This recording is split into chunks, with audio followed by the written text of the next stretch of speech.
Okay, some people have asked if they could use a browser compiler, a compiler that runs in the browser.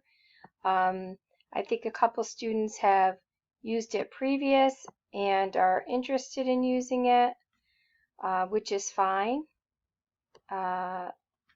Also, some people have Macs. I had given instructions on how to use Xcode, but the operating system wasn't overloaded, so this is just another option that you can use for the class. In Google, I just put REPL, R-E-P-L, space IT, and this will come up, and you can just use choose C++.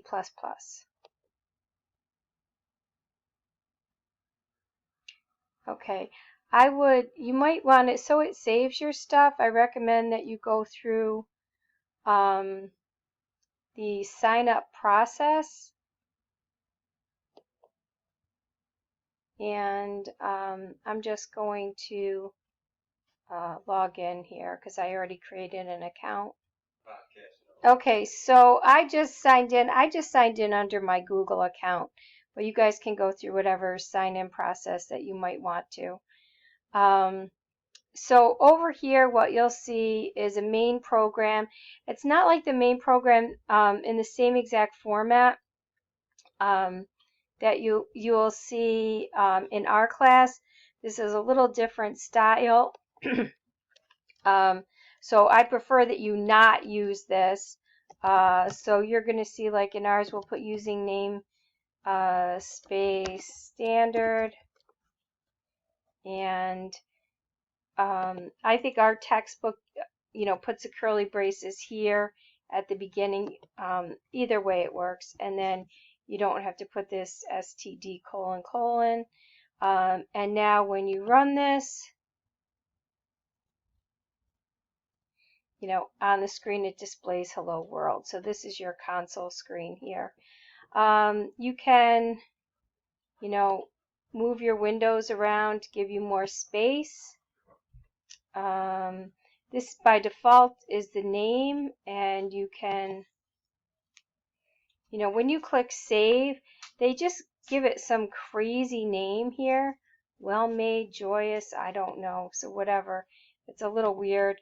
But if you click on this, you can go in and you can change the default name of your REPL. So let's say I just wanted to call this, I don't know, Sorrentino 1.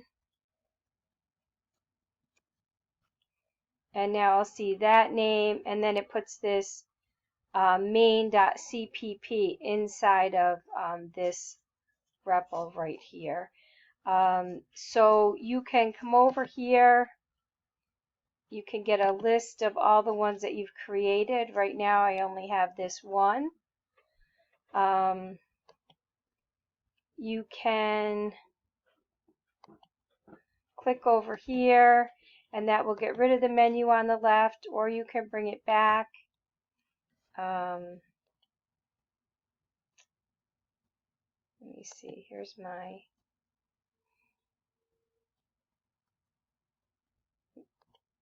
if you have this, you can, open it back up again. You can run it again.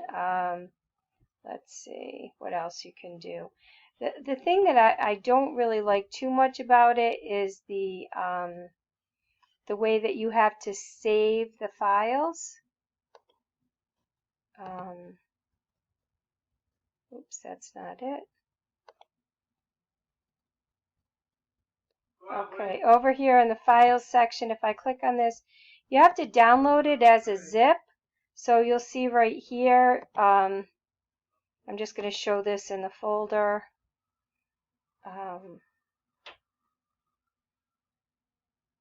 Actually, I don't want to do that. If I open it, you'll see that this is the CPP file that you will need to send me for your projects. But it is a pretty easy way to actually use a compiler in a browser. I think the only awkward thing to me seemed to be the way that you have to save it in a zip file. Okay, so just a few other things. This little icon here, that just makes the menu go away, and this brings it back. Down here you can change some settings. Like, I know students like the dark theme. I don't like the dark theme, but you can change your theme. You know, code intelligence is nice. It kind of helps you, you know, autocomplete and some things like that. Let's see what else here. So if I click on this, right, I can see the REPLs that I've created, and then if I want, I can make a new one. Right, C++ is our language. Here you could give this a different name, like I'll call this guy, let's see, Sorrentino 2, and create it. And when I create it this way, you know, it doesn't give it that crazy name to begin with. But you could, you know, for any of the sample programs that we're running, you could just delete this and you can copy and paste them into here. I did see on a YouTube video that here there is a copy. I don't know, there doesn't seem to, well, nothing's there to be pasted. So, I mean, it does look like you can right click on this. If it doesn't work, you can always use, you know, control, you know, control commands, control X to cut, control C to copy, control V to paste. Did I say those backwards?